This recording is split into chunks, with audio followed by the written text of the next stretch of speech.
Hello guys, so today sa ating episode 1 dito sa ating survival series sa World Ko. So, andito tayo ngayon sa ating mining area. So, ngayon mag-mine tayo ng diamonds. Ewan ko lang kung gaano katagal ako mag-mine dito, basta mine lang tayo dito. So, ayun, dito pala tayo sa negative 58 na coordinates. So, sisimulan natin yung pagmamine natin ng diamonds. So, unang-una natin ito is redstone. So, kunin na natin. Magagamit din naman natin itong redstone sa gagawin natin na builds like yung XP farm na may redstones at yung basta yung maraming mga magagamitan ng redstone. Pati doon sa piglin farm, kaya kung may madanan tayong redstone, kukunin din natin. So ayun, patuloy lang tayo sa paghuhukay hanggang sa makikita tayo ng diamonds.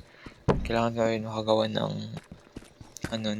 diamond pickaxe, tsaka makagawa ko ng enchanting table.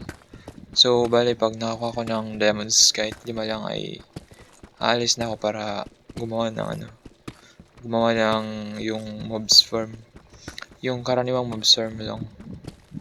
Okay na yun. So yun, patuloy lang tayo sa paghuhukay hanggang sa makakita.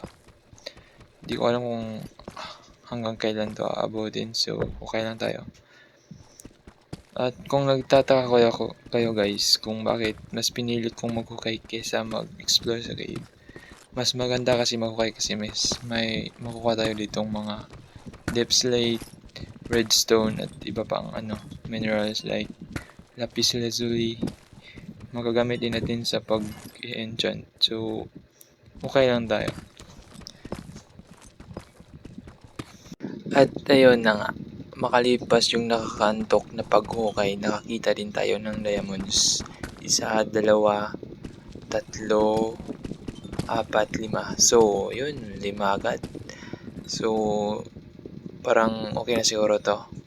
Magagawa na ako nito ng isang diamond pickaxe at isang enchantment table para makapag fortune tree tayo, tsaka na tayo magmimina ulit ng diamonds.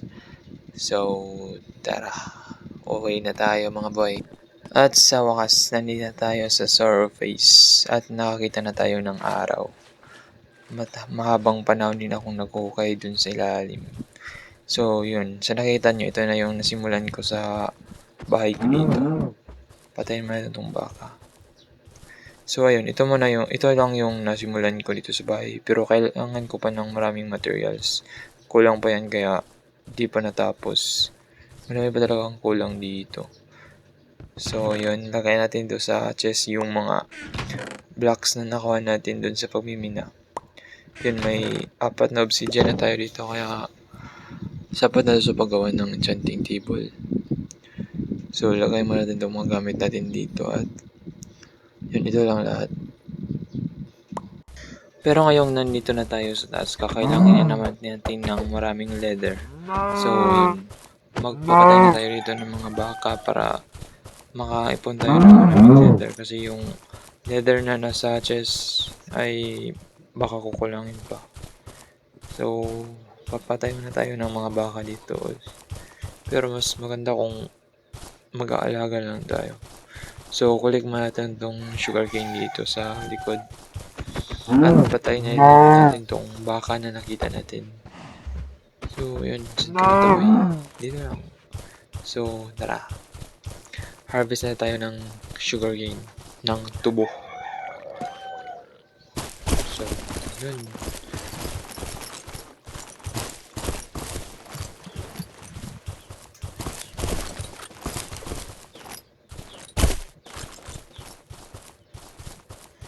So, bali 48 lang lahat pati itong isa. So, magiging 49, 51. Tama na kaya ito? Siguro tama na. Magpapatubo lang tayo ulit. Kunin natin itong mga sugarcane sa tubig. At yun, may baka pa dun. Patayin na din natin. tingnan muna natin kung ilan na yung leather na naipon natin dito sa chest. So yun, may 19 dito at 4 sa akin, bali 23 lahat. So yun, 23 lang lahat. Kukulangin pa to. At yun nga mga boy, bigla akong naalala, kapag nag-i-enchant pala tayo, kakailanganin din natin ng XP. So, paano to? So, siguro unahin muna natin yung bugawan ng XP farm. Pero unang-una, mag-aalaga muna tayo ng baka para may unlimited leather tayo sa kapag gagawa na tayo ng enchantment table. Ano ba yun? Basta yun, yung mga bookshelves pala para mag level 30 yung enchantment table natin. So, bali, dito lang natin siguro lagay yung pag-anuhan ng baka. Temporary lang din naman. So, dito na lang. Sisirain lang natin kapag lilipat na natin. Hindi masyadong malaki. Parang, siguro konti lang. Yung sakto lang siguro. Hindi din naman ito final. So, konti lang. Hindi na muna natin lakihan. So, tulog muna tayo kasi kumagabi na. Baka dumugin pa tayo ng maraming zombie dito, boy. Mahirap na. Wala pa naman tayong OP na tools. Naka-iron lang tayo. Sabog pa rin tayo sa creeper dito. So, ayun, siguro ganito lang kalaki yung gagawin natin na paglalagyan ng baka. So, ayun, nagkamali pa. Tama na siguro itong ganito kalaki. At yung next na gagawin natin, kukuha tayo dito ng wet para ikukulong natin yung mga baka at i-breed. Ayun, may 4 dito.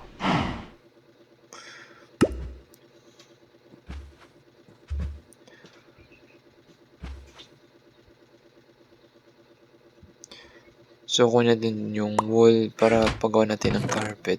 Kulang pang isa. So, patayin nyo natin yung kambing na nasa loob. Ayun. Okay na yun sa paggawa ng carpet para makaakyat tayo dito sa fence. Yun, 3. Tatlong carpet. Okay na to.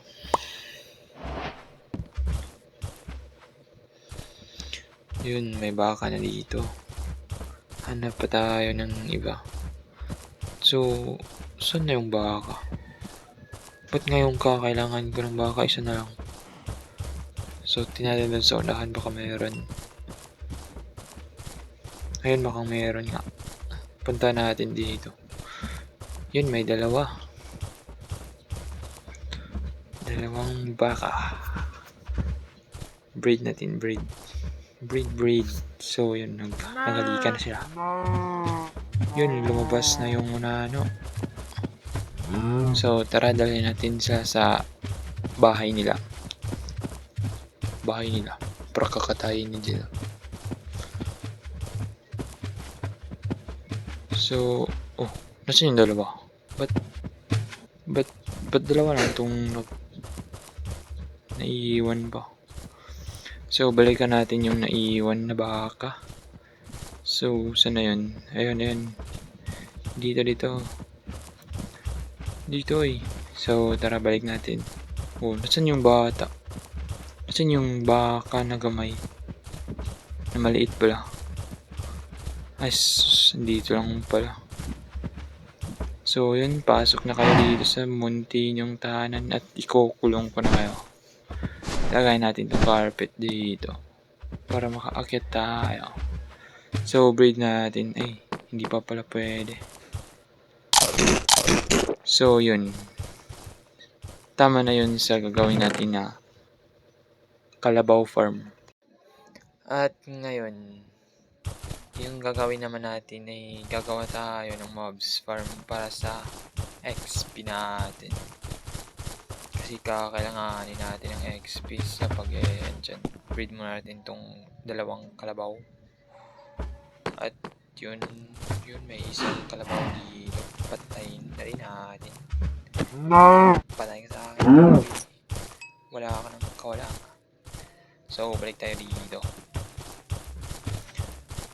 At yun, siguro mag-gather na ako ng maraming cobblestone sa gagawin natin. Mobs farm. Yung sari-sari na mobs farm. Bago tayo gagawa ng next naman gagawin natin. Naka-grind na tayo is yung piglin farm. Unahin muna natin tong mobs farm para makapag-fortune tree tayo bago tayo mag-mine ulit. Yun, may baka pa dumadaan sa harap sa akin ngayon. Yun, nagbigay ng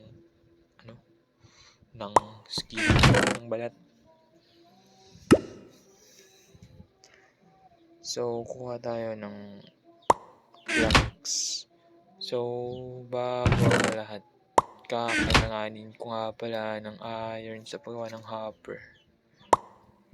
So, may naman na tayo ng iron, gawa tayo pickaxe at pupunta tayo sa ating mining area.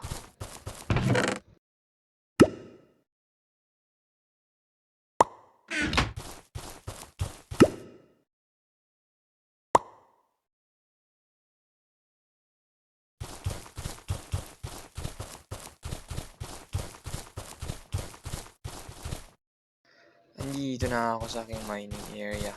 Malaking mining area. Dalawa kasi yung mining area ko. Itong malaki at may isa din doon na maliit. Yung ginamit ko kanina sa pagkinan ng diamonds. So, na tayo ng cobblestone.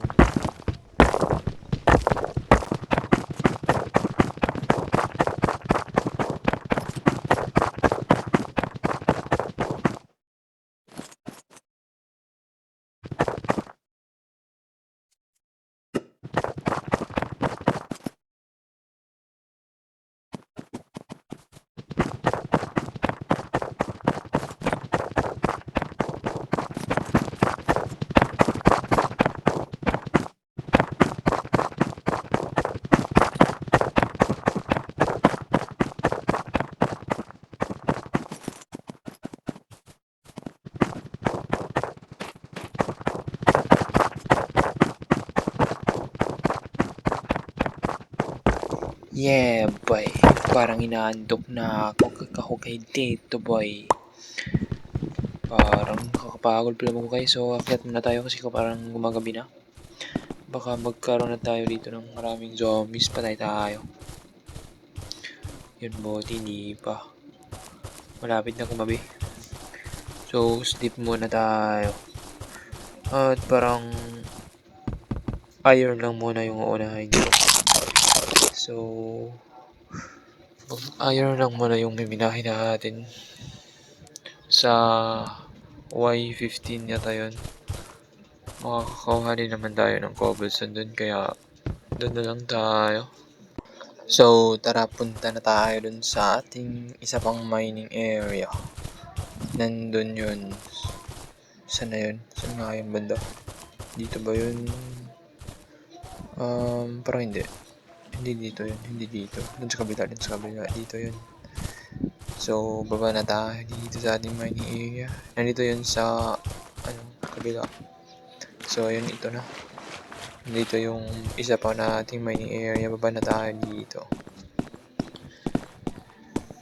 So, andito tayo sa Y15 at simulan natin yung paghuhukay. Isang matagalang paghuhukay na naman to. Sheesh, nakakapagod. Hoy, ba't may gravel pa? So, pinapahirapan ko lang sarili ko dito, boy.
At natapos na naman yung isa pang nakakaantok na paghuhukay. So siguro tama na yung iron na nakuha natin. So balik na tayo sa taas. Pwede natin yun. Kakasya na yun sa paggawa natin ng hopper. So tara, balik na tayo. Yun, 30 iron. So, tama na yun. So at ngayon, sa ngayon hanggang dito na muna yung episode 1 natin mga boy. Kasi wala pa akong maiisip na gagawin at mahaba-habang paghukay pa ng cobblestone yung gagawin natin. Kaya abangan nyo na lang sa ating episode 2. So ayun, bye-bye.